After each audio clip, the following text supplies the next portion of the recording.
everyone, and welcome to another Photo Mishmash, your weekly source for any and all things photography. I'm Christina. And I'm Toby. And this is episode 32. JPEG or RAW?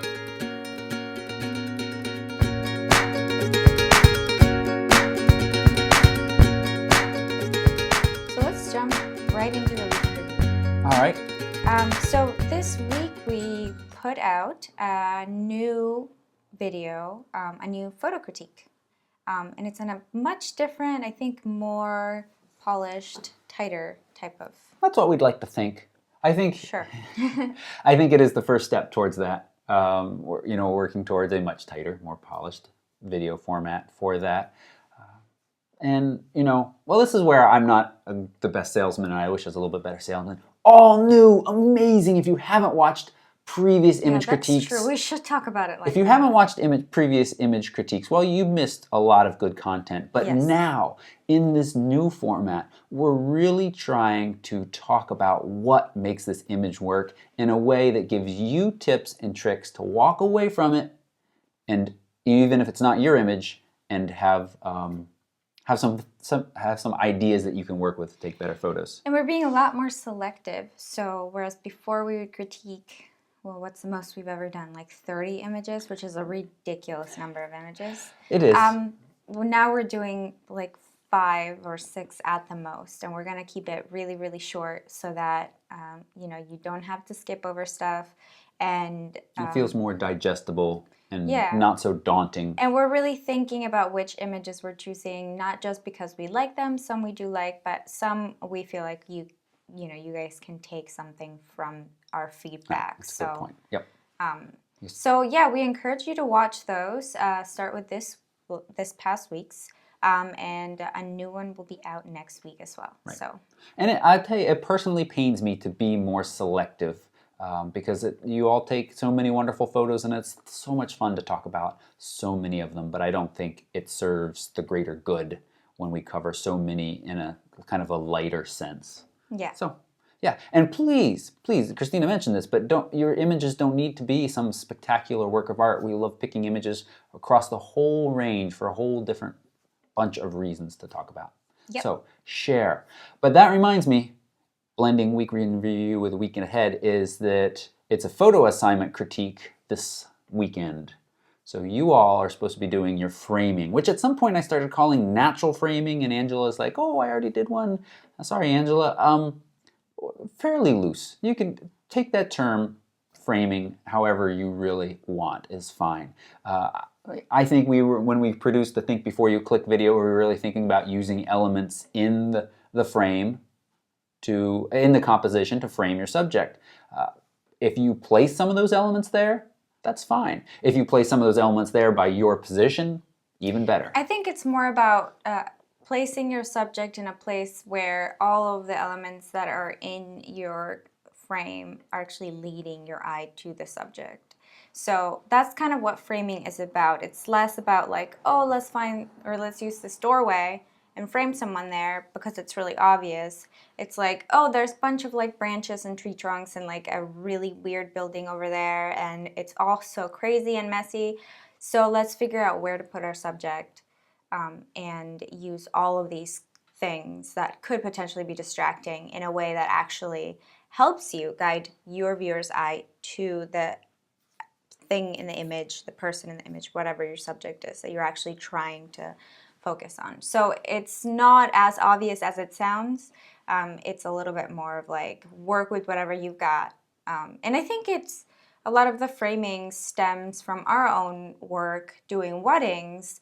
When we show up to a hotel room or to a room wherever the bridal party's getting ready, and it's like crazy messy, there's like empty water bottles and like champagne bottles and glasses and trash, and people usually scramble to try to clean things up, and I'm just like, usually we just shoot around that stuff. So yeah, I mean that's sort of the kind of problem solving that we have to do when we're shooting. So I feel like that's totally applicable to any other situation that you might be photographing in, whether you're at a zoo, on an outing, you're trying to take a portrait of, your significant other, or family member, or child, that you can totally, it's good to train your eye to use things in your frame to lead your eye to your subject. And I've gone on for way too long, so let's move on. Huh, okay. So Triggertrap, have you put out any Triggertrap videos this week? I have put out a Great. Triggertrap video. I just reviewed the whole app and system, and that really inspired me to go out and start shooting some time lapses. And the one that I've been teasing for the longest is the one that I actually shot with a GoPro because it lasted for literally 7 days of the dahlia Yes. flower flowering. And I've learned some things from that time lapse. And we're going to get to that in a little bit later, right? Are we? No, I didn't think so. Oh. I just would share right now, briefly, that a lot of the really small movements of the flower opening up are lost because I left a window open nearby. And so just the slightest breeze and it moving around, and because it's moving, you miss some of that. But I will be sharing out what I have. It certainly isn't spectacular, but it has a few neat moments. And if we can get this thing to bloom again before it gets all frigid, I might try another one because it's a lot of fun.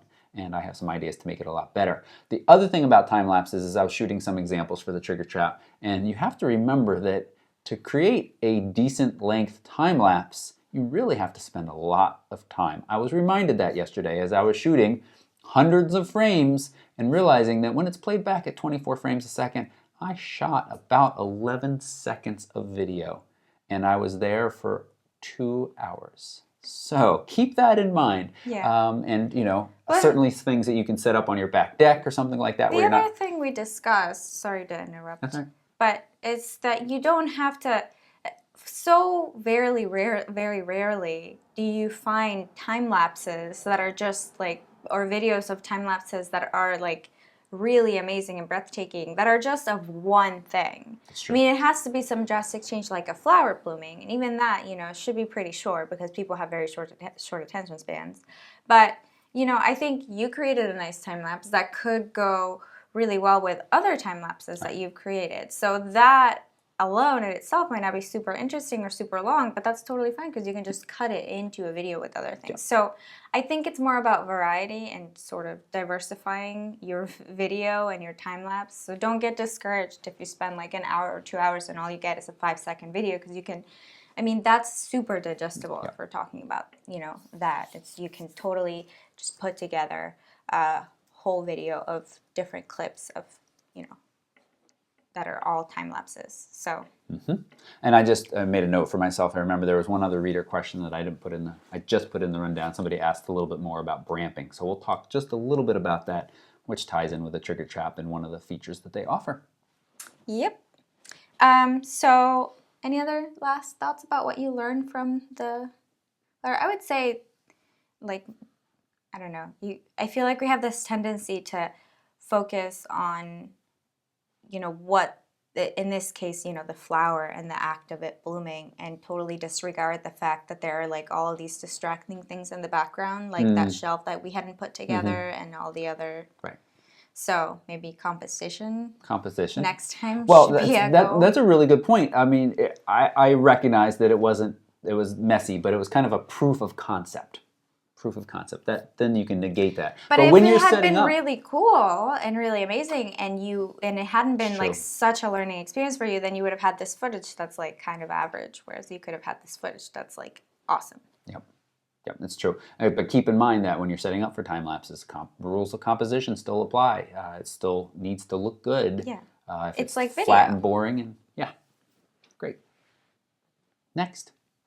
So let's now that you've picked apart my time lapse. And I keep interrupting you, so we're off to a great start. So the week ahead. You said you'd like to talk about magic lantern and maybe some star photography. I would. We're traveling again next week, so I got to get editing, but I have a couple of bits of videos that I hope to get out. Magic Lantern is one of them. Folks asked about that from time to time. We started running it on the 5D Mark III when doing this podcast, primarily because it has one really nice feature that works so well for us, and that is automatic movie restart. So when we get to 29 minutes and 59 seconds with our DSLRs, they stop. That is some whacked out European tax law that all camera manufacturers, to avoid being called camcorders and taxed at that rate, implement this.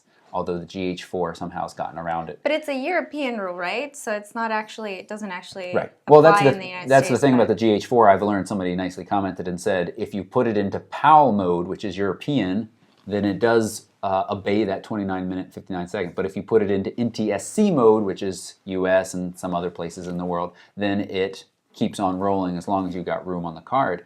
Well, our 5D Mark III doesn't do that. It ends at 29:59. Using the Magic Lantern software, you can do a little movie tweak. That's what it's called in the menu. It says, as soon as you stop, restart. And it's really nice because usually we watch and we're like, oh, we're getting close to 29, try to keep interacting with everybody, and then restarting it. But now For those of you that have watched us regularly, have you noticed that we're now no longer? Yes. And, well, maybe we did such a good job before. But there is a micro gap or a small gap of about a half a second that will appear. And that's usually why we run camera 2 right here, just to cover that gap. But we're also running the screen recording software as well, which I think I started running. And so that's why I'd like to talk more about that. And I have some other features that I really like. It offers some really nice, it's one of the reasons to buy Canon is because of this robust third-party software. It seems a little scary to put it on your camera, but it's not really. Can you put, this might be a dumb question, but can you put Magic Lantern on Nikon? No. There is some very, very limited software that, I'm going to sneeze. Bless you. Thank you. There's some very limited software that some folks are working on for Nikon, but nothing pales in comparison to Magic Lantern. So watch for that video. Also, I hesitate to announce it because I haven't filmed it yet, and that always adds a level, and it requires Mother Nature to cooperate. But there's a lot of interest in my star photos the other day, and I've had questions in the past. I'd love to go out and make a video, maybe tonight, or sometime before the end of the weekend, and show you some tips and tricks and how-to for starry skies. And that can be done with any camera where you can control your shutter speed and aperture. Somebody said, can I do this with my 700D and get results? Absolutely. I've taken fantastic star pictures with my old Rebel XT, 7D, things of that sort. 7D. That leads us nicely into Our new segment. Nice. Excited when we're on the same page. Yeah. So you have a brief update on your 70D. Oh, we just ruined the nice smoothness because we have to go back. Yeah, so my 70D, the saga. Is this the third podcast in a row where we had to talk about this? It is. Probably. Luke. No, it's not with Luke. It's with John. They have. I wrote them and said, I haven't heard anything for a few days. You've got my 70D. What's the situation? And they are waiting on a part. Don't you love that when the car place is like, we're waiting on a part. You'll get your car back in a couple of days. They're waiting on the mirror box assembly. So that's a good sign that they are going to completely replace some physical part of the camera. Ruby thinks that's a good sign. I think that's a good sign. So here's the thing. Here's about the thing. This whole ordeal. We need to give you a segment called Here's the Thing. Do I say that a lot? Yeah. So here's the thing.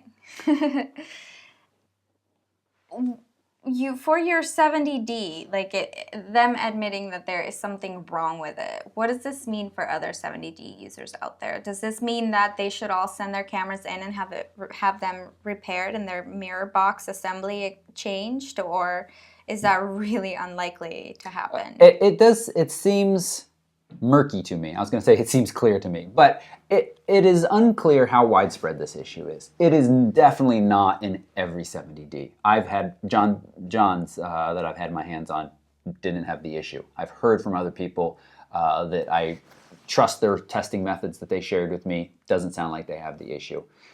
I think more have the issue than they think because you don't really see it unless you look closely. Again, I reviewed this camera and had it for 6 months before someone said, look really closely. You gotta zoom into 100%, then you notice a difference. Even not at 100%, sometimes you can see a slight difference, but there's so many variables that you're like, oh, I didn't hit that target so well, or, there's a lot of things. So, no. But people should see my video about how to test. They should follow through it. They should try the micro focus adjustments and see what they get in the center point versus their other points versus live view, and then make a decision. Yep. Cool. All right. So 7D Mark II. 7D Mark II. Are you tired of talking about the 7D Mark II? Yes, but I think, no, actually, I think I was going to say there's, it seems like there's an end in sight, but I think it's just beginning because it was just announced. Right. It's So, just but there will be announced. no more speculation. We know what it's going to look like. And We're starting you, to see high ISO images out of it. right, and you posted a video of your thoughts I on did. it Yep. earlier this week. Yep. So you can watch that. I'm not going to change my thoughts. I feel confident in what I said in that early results video, except that we're seeing some high ISO samples, and they seem about the same as a 70D. In fact, let's take a moment and look at that real quick. There's a great website called Imaging Resource, and you have this list of cameras that you can pull up. So let's do 70D on the left and 7D Mark II on the right, and you can see that you have some different images right now. You have to scroll down. It looks like for the 7D Mark II, they've only got Those this. images are so creepy on the left. That mannequin. Jeez. Yep.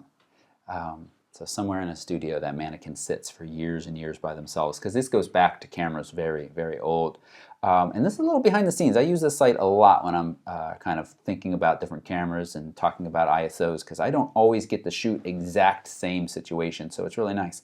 So what did I say? 70D is on the left. Let's open up a 3200 still life and do that same thing on the right. And at this level, you know, they look identical. You really can't see any difference between these two. And remember, they are the same megapixel, but Canon is saying it is a completely redesigned sensor down to the little micro lenses on the individual pixels on the sensor. So if we go into 100% full view, again, 70D on the left, 7D Mark II on the right, and here at 3200, I think it's a wash. They're about the same. And we could spend time looking at the others, but I think this is a good point. This is starting to get in the high ISO territory for a crop sensor. A good example, let's scroll to another part. We were looking at this together before, and we thought on the crayons down here that, again, very similar. It's the same. It's the same. So, yeah, I just wanted to double check. Sometimes it almost looks like the 70D is a little bit better over there. I trust this site. Again, they've done a lot of work to make sure that these are very carefully compared. But, you know, almost in sharpness, it almost looks like the 70D is a little bit better. Again, take some time, look at this. I'll put a link in the show notes to this. But what this says to me is that not a huge step forward, if any, in ISO performance. That's a bummer. The video, or lack of step forward in video features, is a bummer. But we do have to recognize that it's clear now from Canon that they are going in a slightly different direction than many videographers wanted, or people shooting high ISO wanted. And those who are shooting wildlife and sports action are very happy. The focusing system, all reports are really impressive. Yeah. And again, $1,800 for a focusing system that is basically coming out of a 1DX, a $5,000-$6,000 camera. Yeah, I mean, I think that's totally fair, and that's what, you know, we talked about this last week, that for me, the most exciting part about getting the 5D Mark III when it first came out was the focusing system. And that makes just such a huge difference when you're photographing certain things, you know, because you can track movements better and get more accurate shots. It's not about the sensor anymore, I don't think. I mean, it's a little bit about the sensor, but it's mostly not. And it's mostly about the features that cater to your special particular needs beyond the sensor. Right. It's clear that we have market A, market B, market C, market D for all of these different cameras. And Canon really said, market A is the wildlife photographer. That's what we're hitting. And maybe a little bit on the video side for action, because it's going to track video or subjects a little bit better, again, using that really. One of the things that's neat is it's going to track color as well to help it determine tracking a moving subject. So you think about a football player, That's awesome. Bright uniform, you know, grab focus, and it's going to be able to say, hey, that's a white helmet moving across I don't know how to deal with a bunch of other white helmets intersecting, but that's an example of how that focusing system is going to work. So that's good. Bad news is us folks in market C, market D, market E are feeling a little left out and a little like we got the fuzzy end of the lollipop stick. That's the end that the lollipop's not on. Got it. And here's what I'm thinking, and actually I feel pretty good about this because I've started to see other people write it before I did. After I did. I think we're going to see a prosumer-oriented cinema camera from Canon. The big question is when. So Canon's got their C100, their C300, quite expensive. The C100 is in the realm of affordable for mortals, but the other ones are starting to get very expensive. And these are ergonomically and feature focused on video. And I think we're going to see one of those come down to us. Question is when. And the big question I left in the other video is it going to be too late from Canon? Are they going to get passed by the GH4s, by the Sony A7s, and all of those other bits far enough that people are going to say, Canon, you got the lenses, but if you don't have the bodies to give us the features and the performance we want for some of these other markets, then we're going to leave you behind. Yeah, I mean, I think there's always going to be, the market to support Canon because there are people like us who do have all the lenses. And if they come up with a really killer camera that does video that we can put our lenses on, I mean, I think that it's going to be easy to take that leap.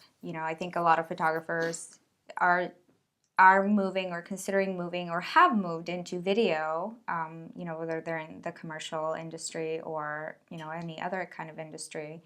So if they can make that, if they can make them take the leap that much easier by providing something that's more accessible, then, good for them. I think the market's still going to be there to support it.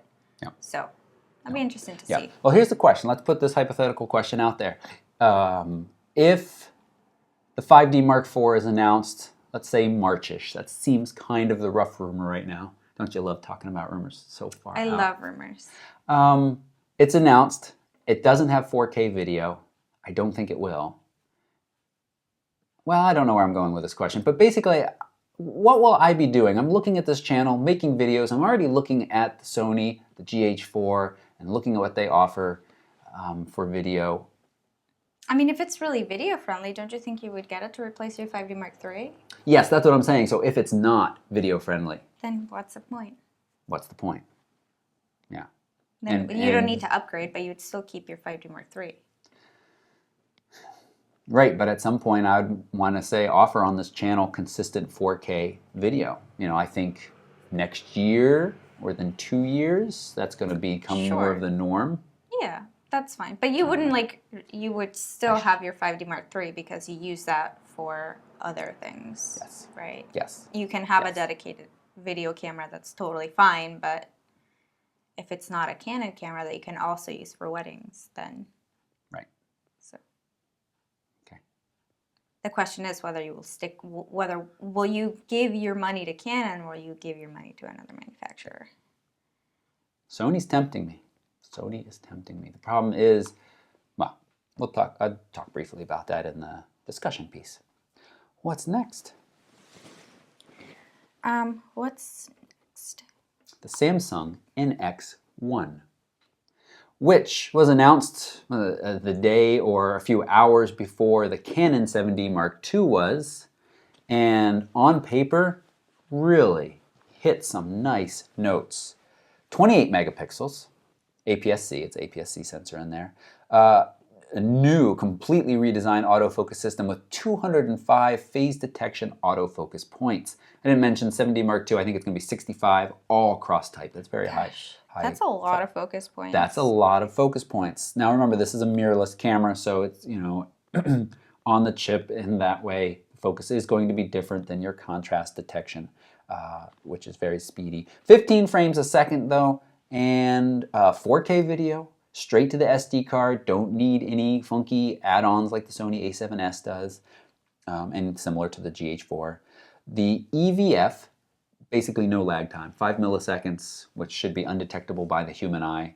A lot of these, I think the electronic viewfinders that we've used on almost all of these cameras in the last 6 months, other than some of them being a little washed out or a little lackluster, have been very lag-free. I've been really happy with those. Wi-Fi in, gasp, a magnesium alloy water and dust sealed body, which Canon was like, watch and learn, Canon. we can't put it in there. Watch and learn. That's, you know, I don't know, I actually haven't heard anybody say that for sure, but I did hear somebody say that on the 6D, the weakest point is the GPS bulge at the top, and Canon really didn't want to make any weak points in this 7D. So, 7D Mark II. So all of that available slightly cheaper for $1,500 in mid-October, which we're coming up on. And what was 7D Mark II was available at mid-November, I believe it was. I can't even remember now. I spent so much time. And the 24 is officially announced too, and we've talked about that enough. Just say you should pre-order that lens if you have a crop sensor camera. Link right down below. Have you pre-ordered it? I did. Yep, that's going to be a fun little lens to walk around with on a T5i, a 70D, an SL1. That's a marriage made in heaven. Yeah. They'll be running towards each other. Oh, we should do a little video of little stick arms on the lens and the camera running towards each other across a field. Will you Photoshop that up for me in your spare time? And then they hug and spin. Sorry. Okay, so, okay, so the NX1, all of these wonderful things, none of the lens selection that Canon has, but a decent enough lens selection. So if you're not going to be a pro photographer, but you want some of these nice features, well, even if you are going to be a pro photographer, we're really starting to blur that line. So I think it'll be really interesting to see how this sells. Samsung mixes their data in. We have not talked about Samsung mirrorless cameras. This isn't their first. They have others. They get nice reviews. It's hard to tell how well they're selling. Here in the US, I've never... Well, Zach's got one. Zach, I know you have one.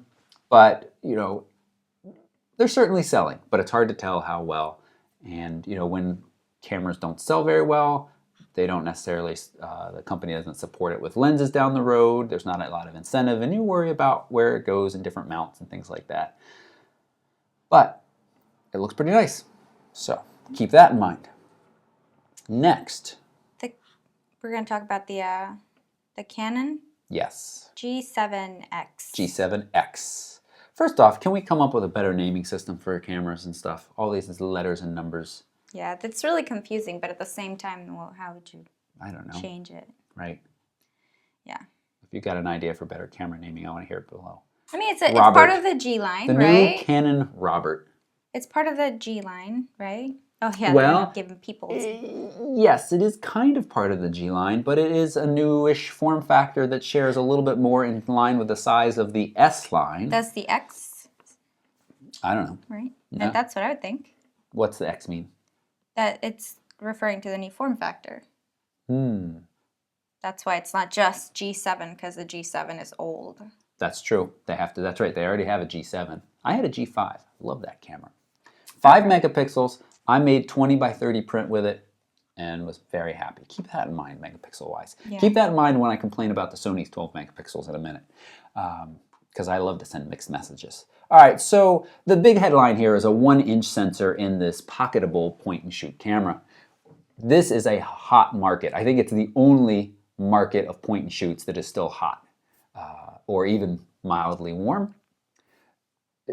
The Sony RX 100 has been the king of this market for quite a while now. I haven't heard anybody say anything negative about that camera.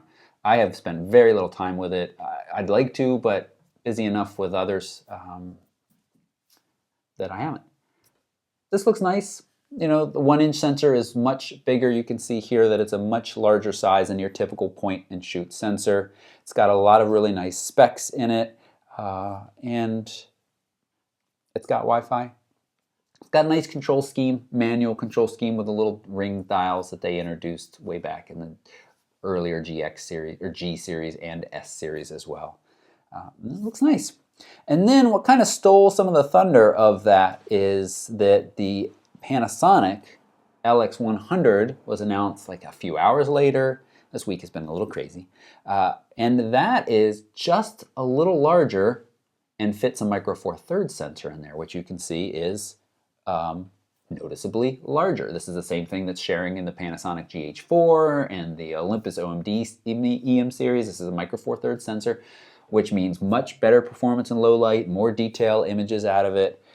It's starting to get pricey. I think it was $8.99, but it shoots 4K video. It's got a fixed lens, which offers 24 to 75, f1.7 to f2.8. So fast lens over that range. The GX7 also offers a really nice fast range. And what people are saying may be better about it than the Sony is that over that range, that aperture stays wide. Whereas the Sony's, as soon as you start to zoom, it really hits its maximum aperture, its minimum aperture quite quickly. Whereas the G7 X stays wide, and in zooms, you'll get better low light performance.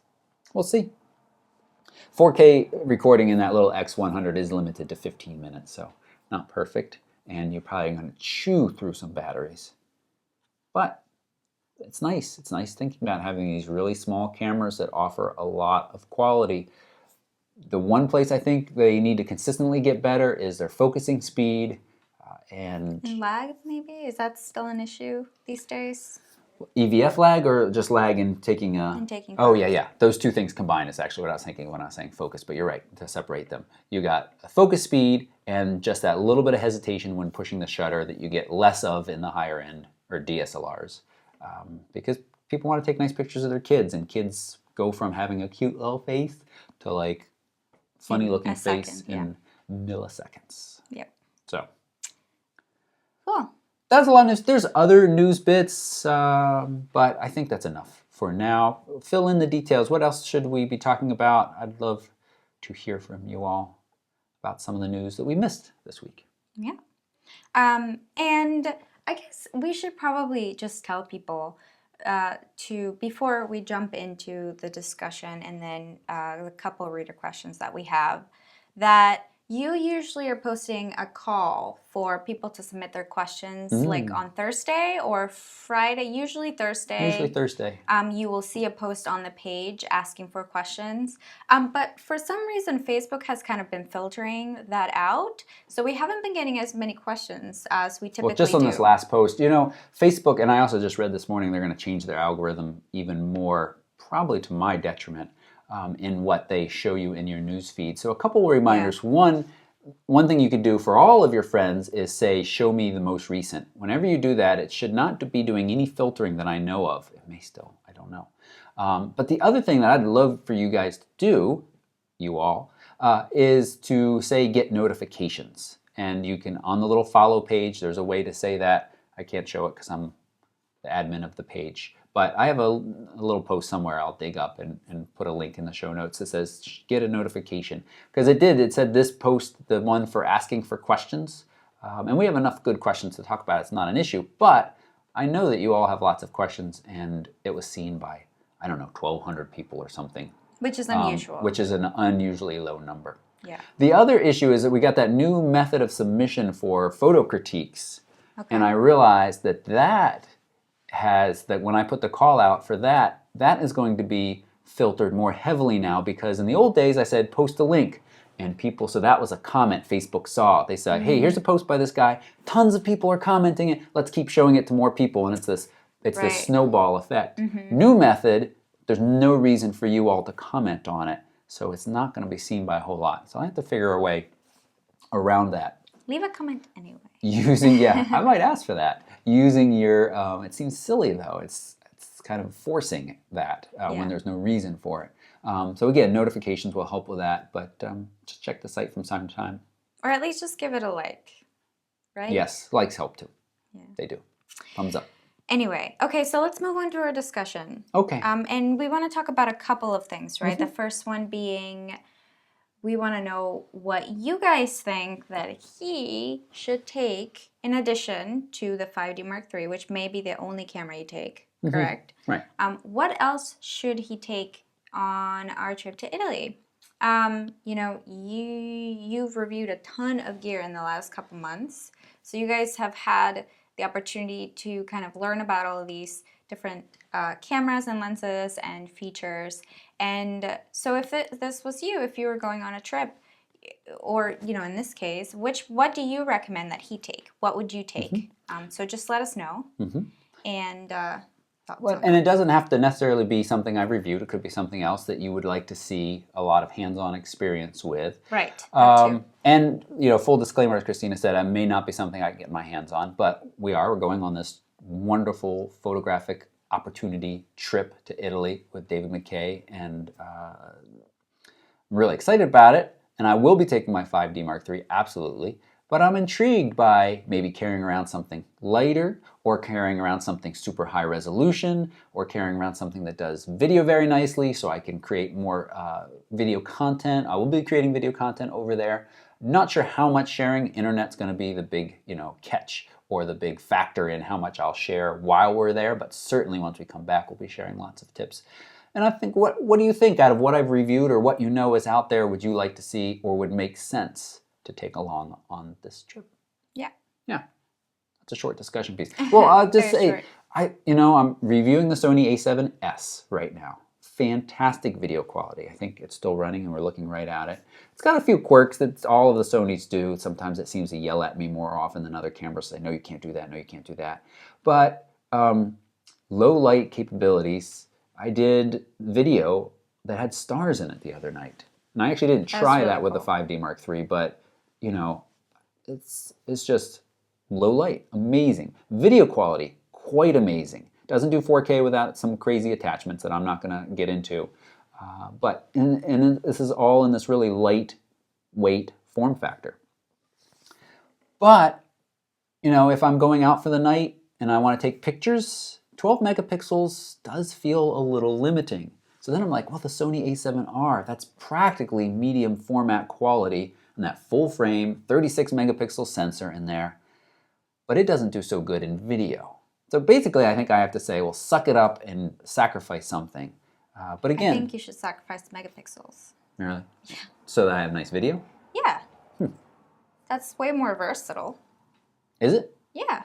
Because you can still, are you really planning to blow any of these images up to billboard-sized images? Well, that's a great point. And Probably it's just going not. to take up unnecessary space. Most of these images Probably are probably going to 90 be rejects. 95% of these images are going to be displayed on Facebook or online at the most. 5%, I might, pick a couple to put on 500 pics and maybe print one or two at sizes, what?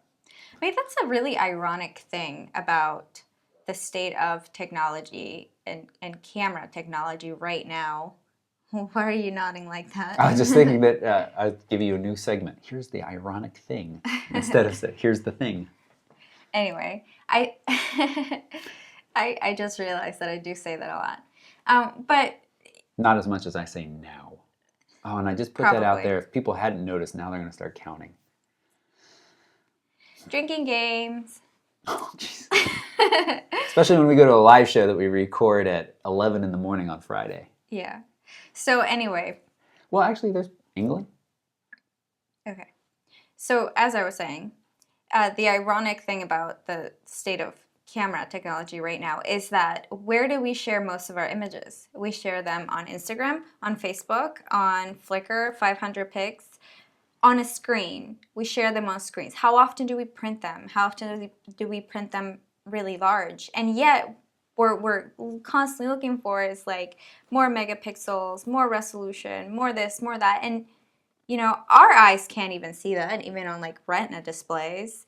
They can't see, such a high resolution. And yet we're that's the kind of thing that we look for in a new camera.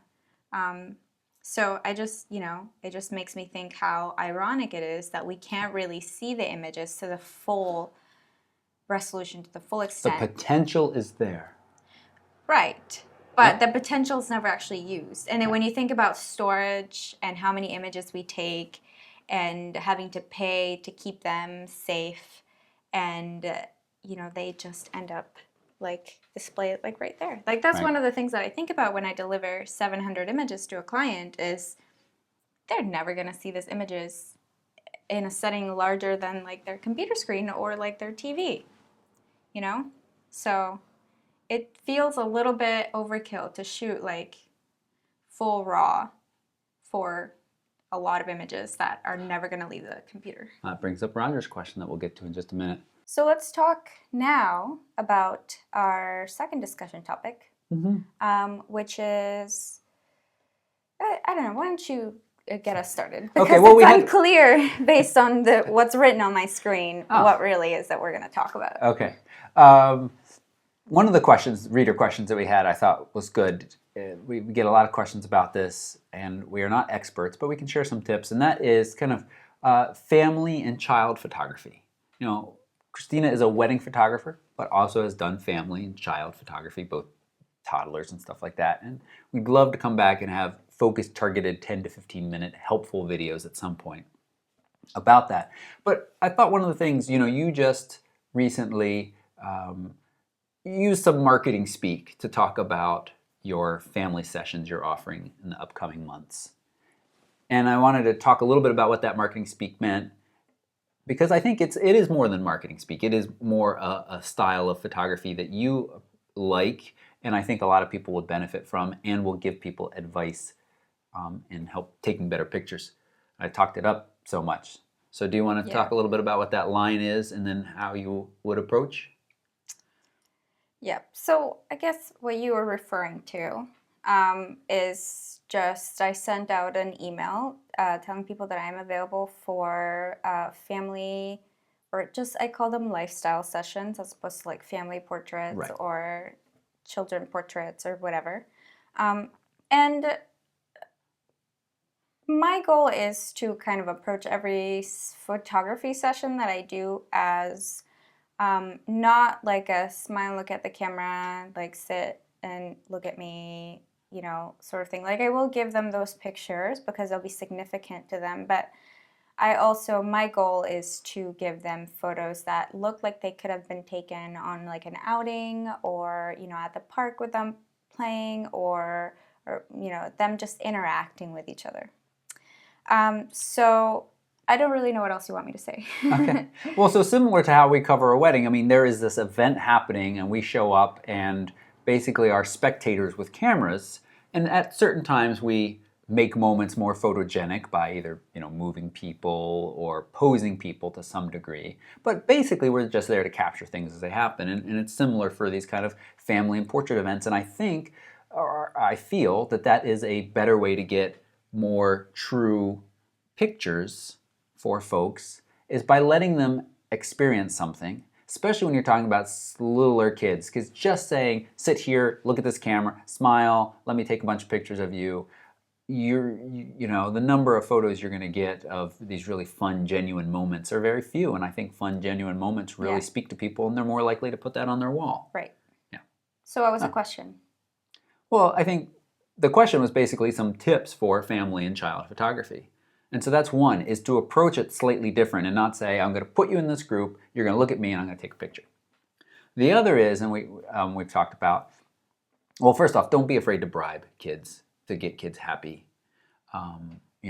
Basically, make sure you check with the parents first about what's acceptable and what isn't. But, ideally, and this is a topic that can be, that's a really long topic, but you should have, a pre-discussion with the parents, with whoever's going to be involved in the session, about what the expectations are. I think it's really important to set the expectations, to tell them how you're going to sort of direct it, how it's going to go. And then that way, that'll give them, an idea of how to come prepared, what to bring, things like that. So it's similar with pets. Like you should, tell the pet owners to bring treats for kids. You should have the parents bring something that they really love, and because it's about just trying to get the most natural, happy, like we are trying to get them to cooperate with us. And with kids, sometimes they're kind of in charge, and the more that we want them to do things, the less likely they are to do it. So bribing is definitely a good thing. It's just about communication, so that whatever it is that they're being bribed with is something that's acceptable and that is okay with everybody involved. Yep. So yes, bribing is a good thing. Mm-hmm. I mean, it's the other thing that you were going to talk about was, making sure that the parents are looking at the camera when you're doing a smile look at the camera shot, and the kids, oftentimes parents are trying to get the kids to look at the camera and smile, and then when They're finally always the checking kids on what the do, kids are doing. Yeah, the parents are looking at the kids, and so you don't get the picture that you want. So just making sure that the parents are always looking, just tell them to not worry about what the kids are doing, just to look at you and you know, look at the camera. The other thing is just, it's something that I learned from Tamara Lackey, who's a children photographer, and I don't know that she does any sessions still, but I mean, she still has a studio, and she has associate photographers, but one of her tips or just pieces of advice that she's given is to really tell the parents that it's okay for the kids to be, to just kind of run free and do whatever they want, because that's going to make them feel in control, and they're going to feel like, oh, this is an environment of like freedom and having fun, and they're way more likely to cooperate that way. And so just making sure that, like, oftentimes the parents will feel really self-conscious and be like, you know, like, don't do this, sit still, you know, or be really apologetic about their children's behavior when kids are just being kids. And I think it's okay, it's to give the parents permission to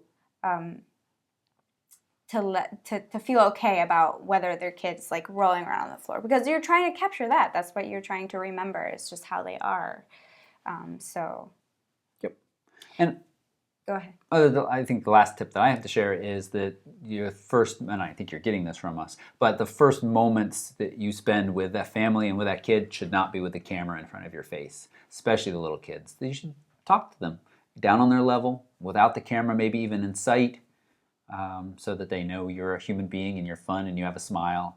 And then you can start to introduce the camera. And you know, if you're going to be doing kids, you got to be silly and fun sometimes if you want those type of pictures from them, which I think that's what we do, because that's what kids are. They're silly and fun. Yeah. Yeah. And smelly. Sometimes they're smelly.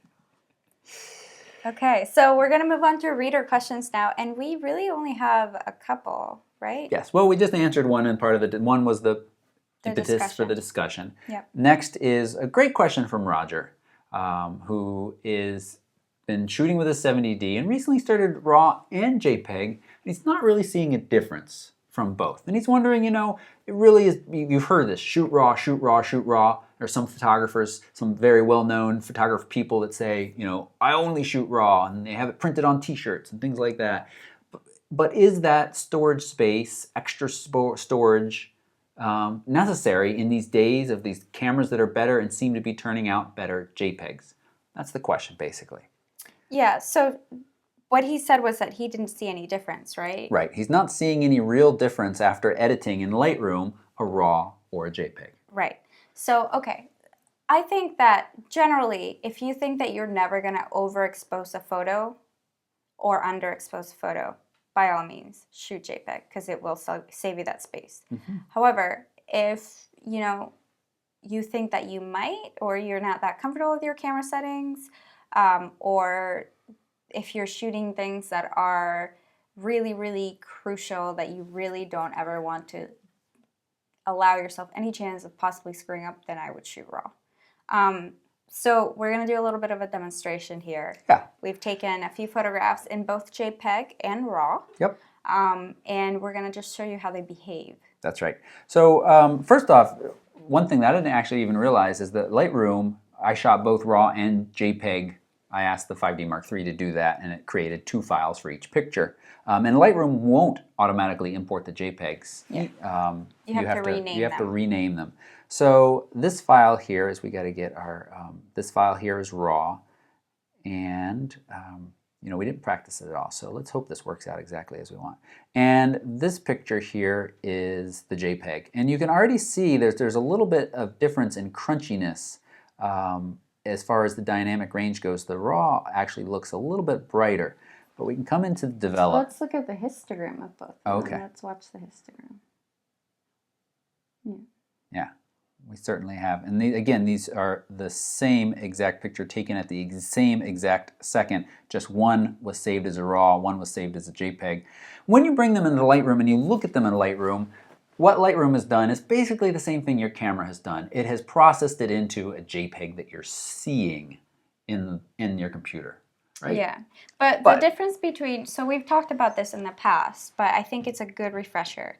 The difference between raw images and JPEG images is that a raw image is going to be an image that you import into Lightroom that does not have a, okay, so let me just preface that with each camera manufacturer, so Canon, Nikon, Sony, whatever camera manufacturer, assigns a specific processing setting to their images.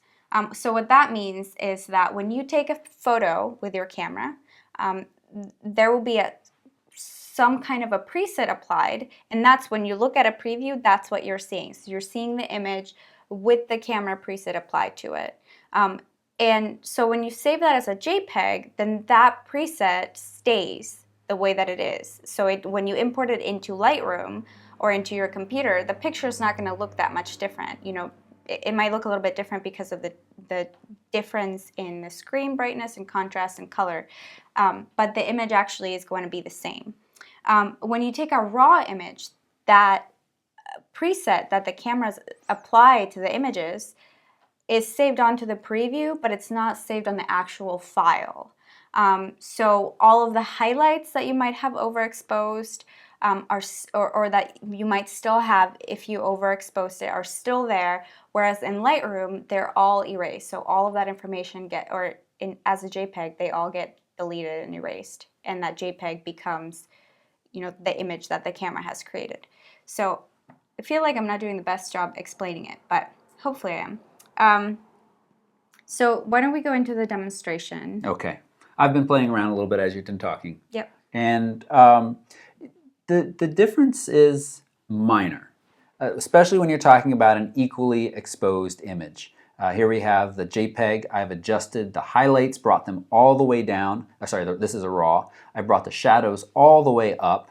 Let's reset this picture. So here's what it looked like straight out of the camera as a RAW file. Here's what this picture looked like straight out of the camera as a RAW file, as a JPEG. So between the two of them, very similar. In fact, there actually seems to be a little bit more of punchiness on the JPEG, right? No, the RAW has. The RAW is punchier? The RAW has more. No, punchier means more contrast. The JPEG's definitely a lot more contrasty. Yes. Oh, okay. I'm sorry. Yes.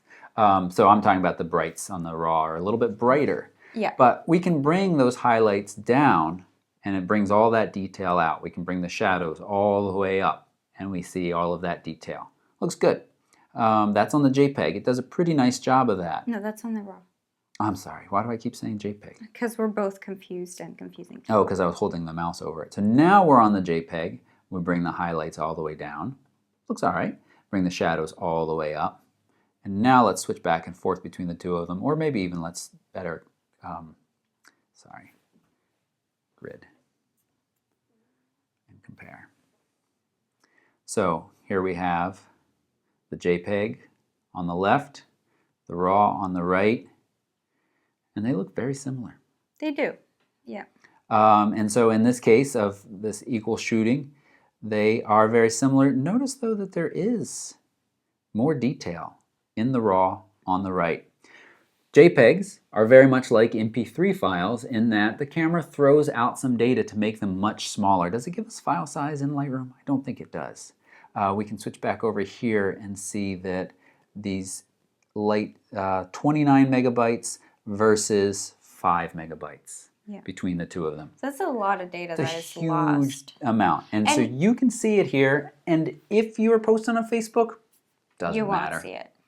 If you're posting 500 pics, probably doesn't matter. No. If you're making a print, it might matter. Depends on how big. Well, but okay, let's go back to each individual image, right? So this is the JPEG, that is the RAW. Mm-hmm. And let's do some color corrections now. Let's just play around with the color. You're on the JPEG right now. On the JPEG. You're on the JPEG, okay. And I want to make this, well, first I'm going to add like 30 points of exposure. And this is looking a little bit green to me, so I'm going to just add a couple of some magenta tint. And now it's looking a little blue, so I'm going to add that. And you know, this might be something that's a little bit easier to notice with skin tones when you're working with skin tones. Which we can do an example of in a minute. Yeah, and I'm just going to sync that so that they're both the same. Getting some nice Lightroom tips here as well. And Roger, I'll say specifically that this is a nice setup we've got right here. That there are certain editing that will not really show the difference clearly. But there is some, as Christina just mentioned, that there are some where it's going to be more apparent. Previous to copy the settings. And here you can kind of start seeing, you know, I've increased the exposure. So this is a lot crunchier and a lot more contrasty. And you can see that there are highlights that are overexposed where this is much softer. And you see the color There's still change. detail in there, right? Right. There's still different, or there's still detail, but also the color, if you go back and forth, the color on the raw image is a lot more subtle when you change the color balance, whereas here, this looks very pink and yellow and very contrasty. So you can see that making adjustments on a raw file is going to give you much more subtle and it's going to give you the ability to really fine-tune your adjustments. Whereas it's a lot more difficult with a JPEG. So now let's look at an image that's been intentionally overexposed. Or accidentally overexposed. Or accidentally, but this one has been intentionally overexposed. Which happens both to us as experienced photographers in a fast-paced wedding environment. There are times where we don't get exposure perfect for a shot usually for shots that matter, we're very careful, but there are moments when, as the bride exits the church and things of that sort, that can present tricky situations. And in that case, I count raw as insurance, which is, you know, we don't like paying insurance money, but if something bad happens, it certainly is nice to have that there.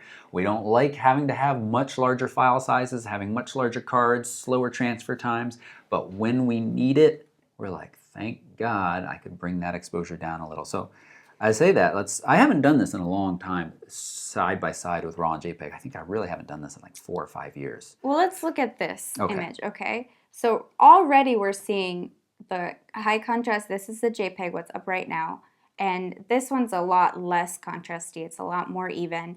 And if we look at the histogram and the JPEG image, we can see that there are this part of the image, all of these peaks right here. Clipped. This means that all of this stuff is overexposed. So there's some detail loss there.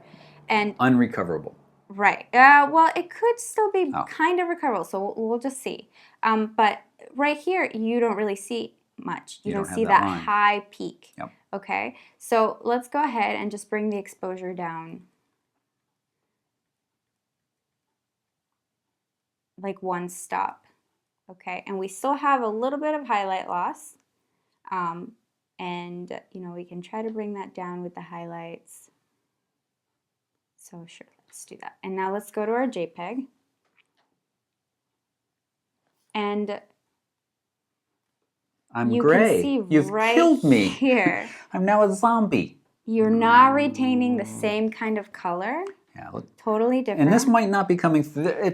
I don't think it's subtle enough. I think the video is going to pick this up. I can post these 2 sample images down below too. Yeah, I mean, remind me if you don't see them there. But on our screen here, to our eyes, there's a clear difference in the tone of my skin from natural to not so natural. And you can see that this peak, while it has moved onto a different, you know, it's a different color now, it's still totally clipped and over it. So that means that there are going to be gray tones here, but they're still going to be clipped. So, and you can see in this area right here that those highlights are totally lost.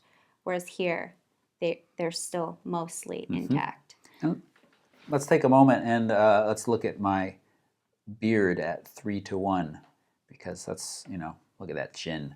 Blurry, and over here, we can see that it's a good bit softer. We're losing some of that detail because simply the JPEG has thrown it out to shrink that file size. And once again, unless you're pixel peeping, you're not going to be able to tell a difference when you post it, share it with other people, or look at it. The detail amount. The detail, right. Yes.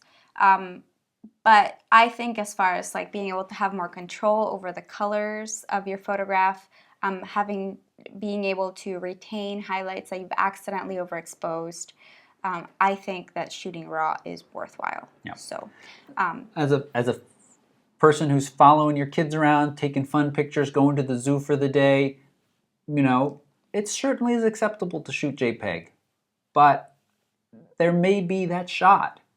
And as I said, this gives you this insurance to fix it and be this moment in time that is a beautiful moment. Yeah. And the other thing that you can do is if you're concerned about storage and archiving in the future, what you can do is once you're happy with your images and you've corrected them and you have the finals and you've shared them out, you can still save lossy DNG copies, which are about 1/3 of the size of I think they're 2/3. Full RAW. I thought they were about 1/3, but maybe I'm wrong. Okay. And they still retain all of the colors, all of the detail, everything, but they're a much, much smaller file. So they're a compressed kind of RAW type file. You know, that's a great way to archive your photographs. I just exported a DNG and it's slightly larger. Yeah. No, it's all right. It's slightly smaller. It's 36 megabytes right, versus but that's the other not. one. I did it wrong? You did it wrong. So we're going to export a DNG, so a hard drive. Where is it? And we're going to select. Choose the folder, put it on the desktop inside the RAW versus JPEG. Choose that. And down here. Uncheck subfolder. Down here, we're ignoring other settings right now. We're going to say camera RAW, medium size, use lossy compression, and we export and say overwrite because we had done that already. And now 10 megabytes. So it is 1/3 the size. Is that exactly what you said? That is exactly what I said. That's exactly what you said. Sorry, I got choked up because you were so right. I was so right. Excuse me. So yeah, and that actually reminds me that Lance asked about, I don't know if Lance, you watch the podcast, but you asked about staying organized, and that's something that we will talk more about. I'll be completely honest with you. I think it was yesterday or the day before, I thought to myself, 2015 has got to be the year where I stay more organized with my digital files because they are messy. They're messy. You stay fairly organized. I try to. I mean, yeah. I have no choice because I have to provide clients with some organization, but yeah, it's really challenging, and we can quickly be swimming through huge files. Yeah, there's just so little time to just set aside to do that. That flowering time lapse from the GoPro was 22,000 images. Yeah. About half of them were night. So good use of the GoPro. I think that's a great note to end on. I think so too. What note are we ending on? I don't know. You should have just gone with it. I should have. I like putting you on the spot. Hey, here are our Flickr picks of the week. There is still a reason for this Flickr group. I'd love you to put a image in there every once in a while, and we like looking through and picking our favorites. Thank you so much for doing that. You have that natural framing or framing assignment. There is a blog post about it. I'll put a reminder out on Sunday. If you enable notifications on my Facebook page, you will be reminded. Stick them in there. We'll be looking for those and look for some fun videos out next week. I don't know. Do we have any questions for you? We can do the obvious one, RAW versus JPEG. Why do you shoot RAW or why do you shoot JPEG? Oh, the other question and part of the discussion was, what should I take to Italy? What would you like to see in my hands in Italy? Yep. Besides pizza slices, cannolis, glasses of wine. Gelato. Spaghetti, bowls of spaghetti. Did we tell you guys we were going to eat a lot? I'm going to eat a lot. I also felt like I was just very stereotypical pizza and gelato. But espresso. These are foods that we love and we're excited. I think it's cappuccino actually.